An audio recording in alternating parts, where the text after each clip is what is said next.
법성계에 보면 초발심시 변정각이라고 하죠. 이외 초발심시 변정각이라고 하면 이게 수행을 안 해도 불교를 안 접해도 본래 뭐 누구나 있지만 이 발심이 중요한 거죠. 아, 내가 뭔가 이걸 해결을 해야겠다. 아니면 내가 이 고통을 해소를 해야겠다. 나라는 존재는 도대체 무엇일까? 이런 발심이 이루어지면 바로 그게 변정각, 바로 정각이다라고 하는 거죠. 그래서 이 마음을 발심을 하는 것과 발심을 하지 않는 것에 차이가 있습니다. 그래서 불교 공부를 하던 안 하던 본래 성품은 다 갖고 있지만 불교 공부를 발심을 하지 않고 불교를 접하지 않는 사람은 이 본래 성품이 드러나지만 다시 가려집니다. 그래서 그런 감각적 욕망, 뭐 이런 가래 이런 것도 탐진치에 가려질 수밖에 없어요. 왜? 그것이 소중하지 몰라요. 그런데 이 발심한 사람은 이것의 소중함을 이미 아는 거죠. 고통을 느껴보고 무아, 무상, 고 이런 것들을 이해하고 싶고 체득하고 싶기 때문에 그런 부분을 이해하고자 발심을 하면 그 마음이 바로 정각이다. 그럼 정각이 무엇이냐? 다시 아까 또 다시 원점으로 돌아갑니다. 나는 누구인가? 설명을 못해요. 정각이 무엇이냐? 설명을 못하더라도 내가 누군지 압니다. 내가 존재하는 거, 그리고 내가 느끼고 있다는 거 알아요. 알 수밖에 없고 이게 누구한테 배우지도 않았는데 내가 존재하는 건 알아요. 너를 설명을 할 수도 없어도 그걸 누구한테 배운 것도 아니고 그것이 없어지는 것도 아니고 그것이 늘 있죠. 그게 느낌이라고 하면 좀 어긋나지만 그런 알미라 해도 좀 어긋나지만 그것이 늙지도 않고 병들지도 않고 죽지도 않고 태어나지도 않죠. 그렇다 보니까 그것이 본래 성품이다 라고 단정지으면 또 문제가 돼요. 그런데 그런 느낌을 본래 성품이라 할 수 있다.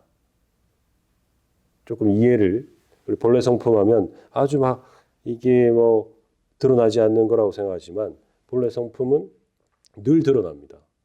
그 나라고 존재하는 그 느낌이라 그냥 쉽게 표현할게요. 그 느낌이 바로 그 존재감이 그 나라고 알고 있는 그것이 눈을 통해서 보고 그것이 귀를 통해서 듣고 그것이 손으로 통해서 촉감을 느낍니다. 그래서 그것이 그럼 생각 아니냐? 그것이 마음 아니냐라고 하죠. 근데 어른 스님들이 한 번씩 방을 하시잖아요. 갑자기 소리를 빵 내시고 그럼 깜짝 놀라죠. 우리 한 번씩 이렇게 어떤 일에 집중하고 있다가 갑자기 뭔가 이래 갑작스런 일이 소리가 딱 생기면 깜짝 놀라서 이렇게 주의를 하죠. 그런 거와 똑같습니다. 갑자기 놀랐을 때 그 소리를 들었을 때 우리가 마음을 주고 듣는 게 아니잖아요. 아니 생각을 거기다 마음을 주고 집중해서 듣는 게 아니고 다른 일을 집중하다가 갑자기 딱 놀라잖아요. 그래서 나라고 하는 그것은 생각도 아니고 마음도 아니고 몸도 아닙니다. 네, 사실상 분해해 보면 그것을 통해서 그것이 눈으로 통해서 대상을 보고 그래서 대상과 이것이 연결이 되는 거죠. 그래서 그것이 듣고 말하고 하는 거죠. 그래서 이 본래 성품을 우리는 발견하는 거, 아까 말씀드렸다시피 정견하는 거라고 말씀을 드린 게 바로 그 본래 성품을 보는 겁니다. 그치고 보면 바로 그겁니다. 생각해도 봐도 바로 그겁니다. 왜? 그 본래 성품이라는 것은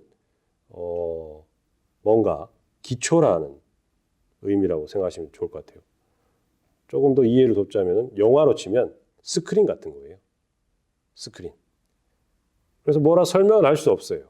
우리의 인생은 영화의 스토리입니다. 그래서 이 영화의 스토리의 주인공인 거죠.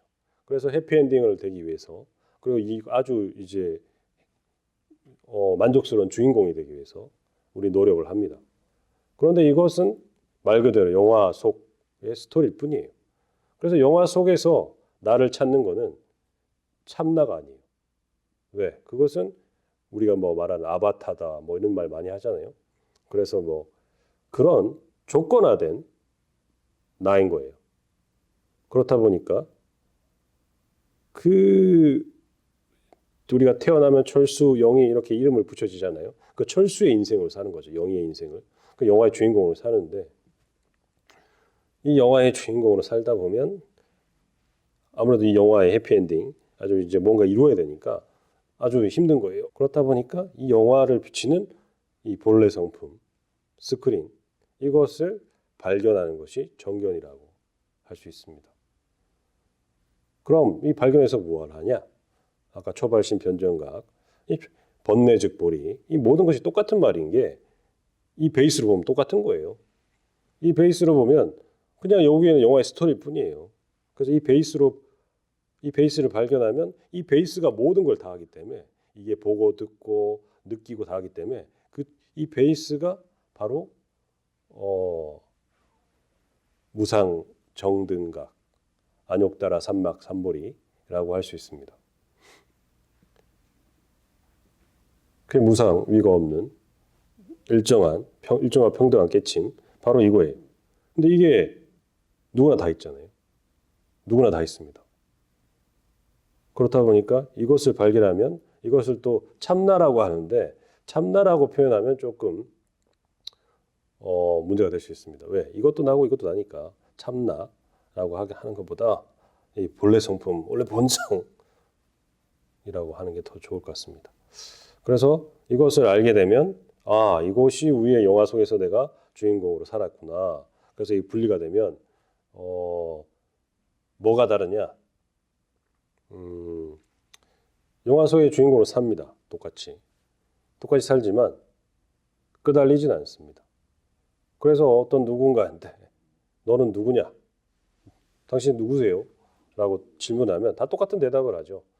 나는 누군지 설명은 하기 힘든데 내가 누군지는 알 것 같아. 본인은 늘 알고 있어요. 그래서 나는 누군지 알 것 같은 그것이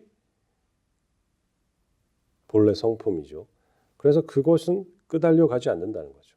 늘 있었고 물들지 않고 그걸 뭐라시라 단정 지을 수 없고 근데 묘하게 있고 또 묘하게 안다는 거죠. 내가 누군지 내가 어떻게 있는지 묘하게 안다는 거죠. 그게 나라는 거죠. 그래서 거기에 초점을 두는 게 참선입니다. 그래서 먼저 이 나라는 것을 이 본래 성품 정견을 해야 돼요. 그래서 바른 이해라고 하죠. 나의 무상고 무아 그리고 세상에 어떻게 비롯되는지 이 다 오온 12처 18개가 나로 비롯되는 거예요. 나로. 그러니까 이 본래 성품에서 눈으로 통해서 보고 귀로 통해서 듣고 맛보고 냄새 맡고 촉감을 느끼고 그래서 이 세상에 그려진 거예요. 이 삼라만상 뭐 우주가 다 그려진 거죠. 그러니까 이것이 실체라고 하는데 분해해 보면 아닌 거죠. 5온 12초 18개로 분해가 되는 거죠. 근데 이 베이스가 이 본래 성품이라는 게 있다는 거죠. 천상천하 유화 독존 그 베이스 본래 성품이 있다는 거죠. 그래서 이 본래 성품을 초기 불교부터 뭐 상자부 그리고 대승 그리고 선불교까지 계속 이제 이 불교의 핵심을 전해주고 있는 거죠. 그래서 저는 감히 말씀드리고 싶지만 어느 불교가 맞다 틀렸다의 문제는 아닌 것 같아요. 왜 그러냐면 그냥 통합 불교로 보시면 좋을 것 같아요. 근데 이제 선하시는 분들은 초기 불교가 맞다. 초기 불교가 부처의 그 원음에 가깝다. 해서 초기 불교. 그런 또 뭐 대승에서 많은 불보살들을 모시고 기도하는 그런 부분도 비난할 수도 있고 또 그게 맞을 수도 있고 그런데 육조단경에 보면 이런 내용이 있습니다. 법에 돈법 뭐 동교 정교가 따로 있는 게 아니고 사람이 다를 뿐이다. 사람마다 시시각각이니까. 그래서 이 불교의 이런 이제 건물로 치면은 1층부터 4층까지죠. 1층은 초기, 2층은 상자부, 그리고 3층은 대승, 4층은 선불교를 할 수 있습니다. 한 건물이에요. 우리가 뭐 건물에 볼 일로 가면 1층도 갈 수도 있고 2층도 갈 수 있고 3층도 갈 수 있는 거예요. 그런데 어느 불교가 맞다 틀렸다의 문제는 아니라고 봅니다. 이 사람마다 우리가 근기라고 하죠. 근기가 있기 때문에 그 근기에 맞게끔 접하다 보면은 이제 점점 궁극의 진리, 궁극의 바른 이해 그런 것을 저절로 찾아가게 되니까 그런 어떤 불교가 맞다 틀렸다의 문제보다 그런 불교를 접할 수 있는 이런 경로가 많이 열렸다고 생각해 주시면 좋을 것 같아요. 그래서 왜냐하면 그 불교가 역사적 시대적 배경을 문화적 배경을 바탕으로 계속 발전해 왔기 때문에 그냥 엉뚱하게 막 떡하니 나온 불교가 아니기 때문에 그 시대적 배경과 역사적 바탕으로 같이 함께 발전해 온 불교죠. 그렇다 보니까 시대가 달라지면 저 불교를 비난할 수도 있고 뭐 문제점을 삼을 수도 있는데 그런 시각보다는 때로는 두통 있는 사람한테 아무리 좋은 말을 해도 그 좋은 말에 들리지 않기 때문에 두통을 바로 낫게 해주는 그런 대기설법이라고도 하죠. 그 각자에 맞는 그 불교가 접하는 게 가장 중요하다고 저는 생각이 듭니다. 그래서 뭐 우리가 천도제라고 하지만 천도제도 사실상 그 의미는 그 부처의 경전의 내용을 읽어주고 전해주는 거예요. 그렇다 보니까 그 가족들, 망자의 가족들이 그 법을 접할 수 있는 거죠.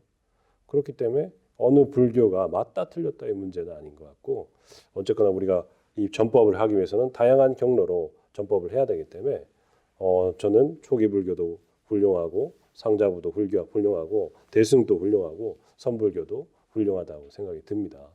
그런데 우리가 이제 조계종이다 보니까 조계종의 중천조 보조진을 스님께서 840년 전에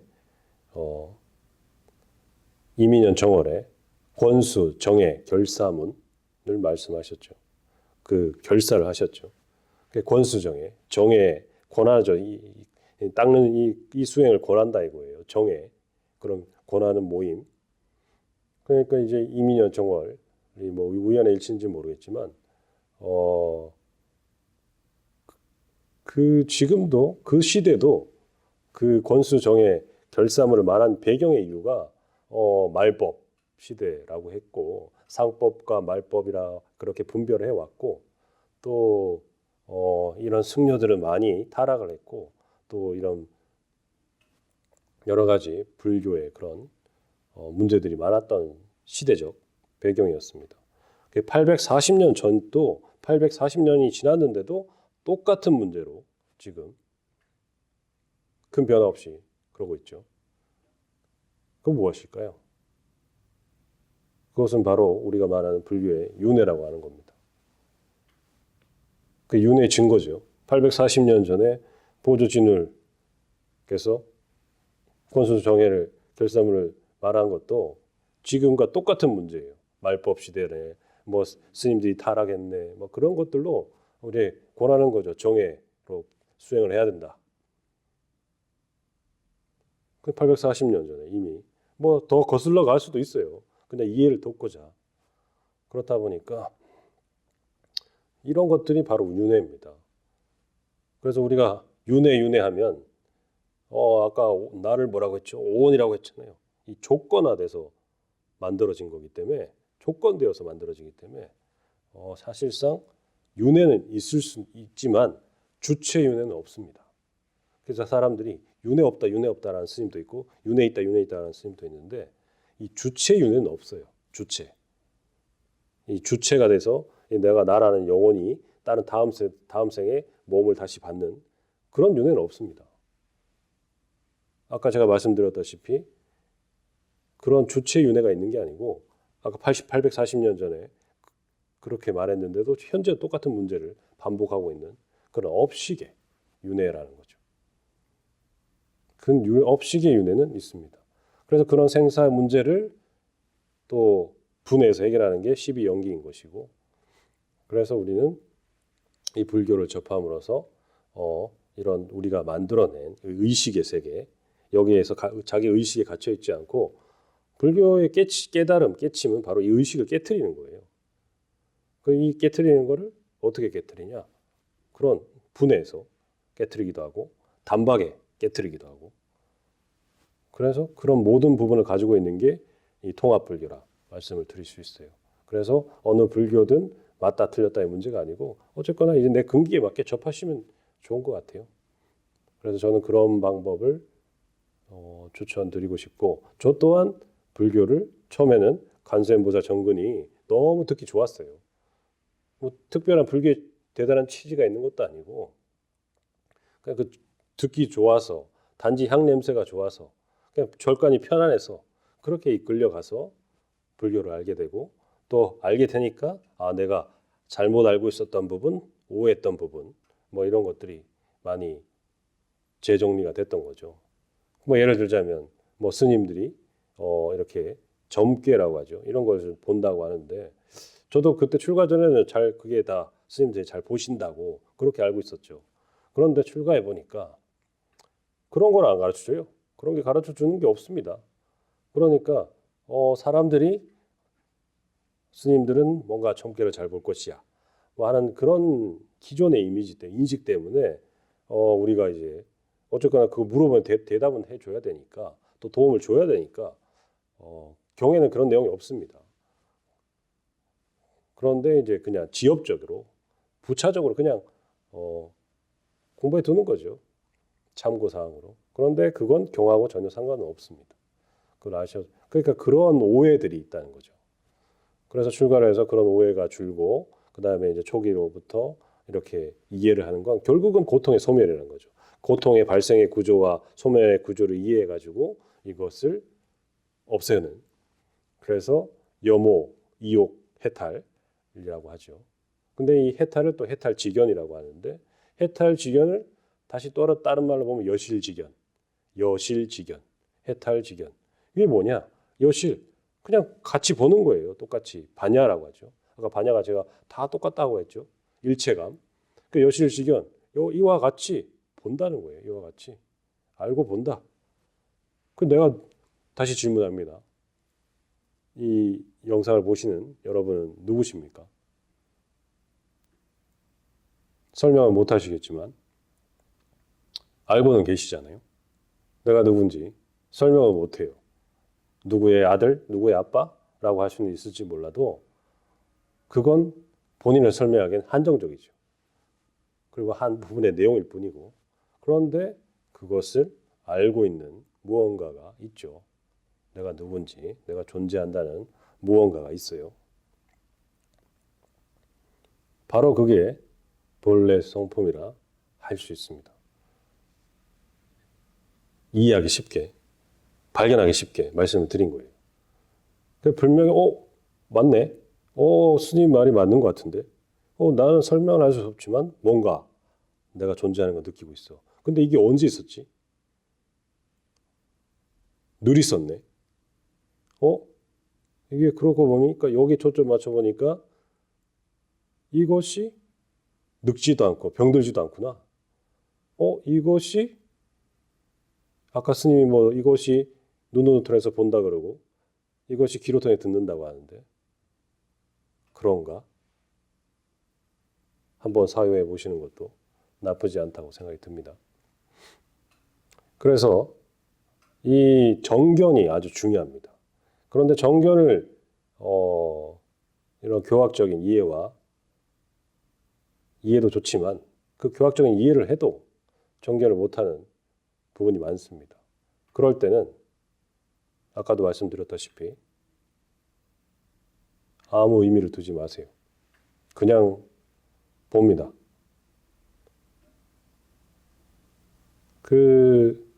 요즘에 명상의 시대죠. 명상의 시대하다 보니까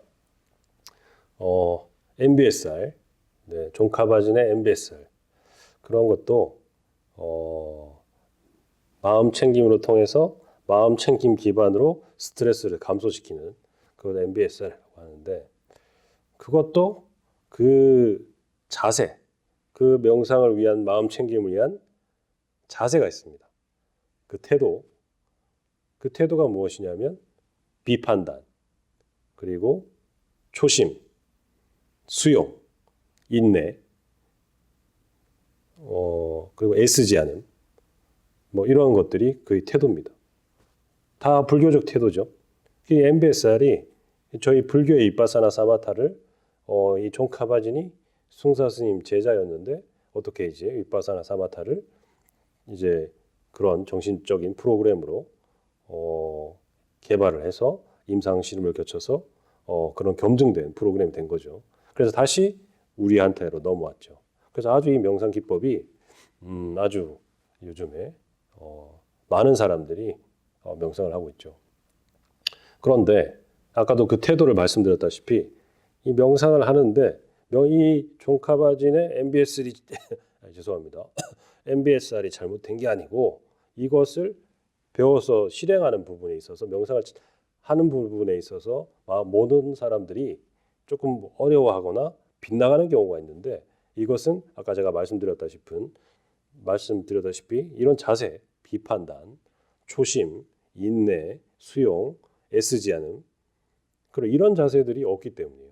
자꾸 판단하고 이 하다 보니까 그래 이거구나. 이거 편해. 행복해. 막 이렇게 하고 있지만 그건 이 MBSR의 기본 우리가 궁극적으로 전해주는 그 알아차림, 마음 챙김 알아차림은 그게 아니에요. 아까 내가 늘 질문하죠. 나는 누굽니까? 설명 못하지만 내가 누군지, 내가 존재하고 있다는 것을 알고 있잖아요. 알아차리고 있죠. 바로 그런 겁니다. 생각으로서 편안함을 추구하는 것이 아니고 이런 상대적으로 찾는 것이 아니고 뭐라고 설명할 수 없는 그런 부분. 그래서 그런 자세로 MBSR 명상을 하신다면은 선과 다를 게 없습니다. 그런데 우리가 뭔가 선에 대한 자존심이 있는지 모르겠지만 명상과 선이 같은 것에 뭐 윗바사나 사마타도 다 같은 맥락임에도 불구하고 선과 명상은 다르다라고 할 수도 있고 또 같다고 할 수도 있는 거죠. 그런데 다른 건 무엇이냐면 생각으로 찾는다는 거죠. 그러니까 우리가 선을 언어 도단 불림 문자 직지인심 견성성불이라고 하듯이 우리 조계종의 종지죠. 그러니까 그런 부분도 아까 그 보조진울 스님의 권수 정해 그런 것도 다 똑같은 맥락인데 그것을 이 생각으로 찾으면 명상이 되는 겁니다. 우리가 말하는 통상적인 명상. 눈 감고 좋은 생각하고 좋은 음악 듣고 물론 그러면 도파민이 발생이 돼요. 그래서 도파민 발생으로서 건강해질 수는 있습니다. 하지만 궁극적인 해결보다는 그냥 그 사이클도 윤회인 거예요. 그 보조진우 스님이 840년 전에 말씀을 하셨잖아요. 그런데 뭐가 달라졌죠 지금? 계속 윤회하고 있잖아요. 왜 그럴까요? 판단하고 수용하지 않고 자꾸 노력하고 수행을 해야 된다고 그러고 근데 이 수행이란 것도 무상에 포함됩니다. 무아, 무상, 재행무상, 모든 행은 무상하다. 그래서 이 수행이란 것도 사람들이 수행을 해야 돼, 뭔가 해야 돼 라고 하는 그런 개념을 두는 순간 이게 고통의 소멸은 개념의 해체예요. 개념의 해체. 개념의 의식과 관념을 깨트리는 것이죠. 수행을 뭔가 해야 된다라는 것도 개념이에요. 그래서 그 개념에 가르쳐서 어떤 30년을 닦았다, 30년을 수행했다. 여러분도 알겠지만 아까 늘 말씀드리죠. 나는 누굽니까? 나는 누구라는 것을 알고 있죠. 설명은 못하지만 나의 존재감은 늘 있죠. 그걸 알고 있죠. 느끼고 있죠. 근데 그게 수행해서 알 수 있는 겁니까? 그게 뭔가 해서 알 수 있었던 거예요. 언제인지는 모르겠지만 늘 있었지 않습니까? 무상, 정등가. 늘 있었지 않습니까? 그래서 우리가 팔정도, 전견, 후에 정사유, 정업, 정명 이렇게 쭉 하죠. 그래서 정견을 먼저 해야 하는 게 본래 성품을 먼저 발견을 해야 된다는 거예요. 안목이 먼저 있어야 된다는 거예요. 먼저 교리적 이해를 해서 이렇게 분해를 시키고 안목을 있어야 돼요. 그렇게 접근하면 바로 그 말이 그 말인 거예요. 1층부터 4층까지 불교가 다 나눠져 있지만 다 똑같은 말이에요. 결국은 다 똑같은 말을 하는 겁니다. 단지 시대적 배경과 환경에 따라서 거기에 추구하는 게 다르다 보니까 조금 더 비유적으로 하다 보니까 그런 것이 생긴 거지만 궁극적으로는 이 고통의 소멸로 가는 그런 방법을 제시하고 있는 것이 불교다라고 말씀드릴 수 있는 거 있을 수 있을 것 같아요.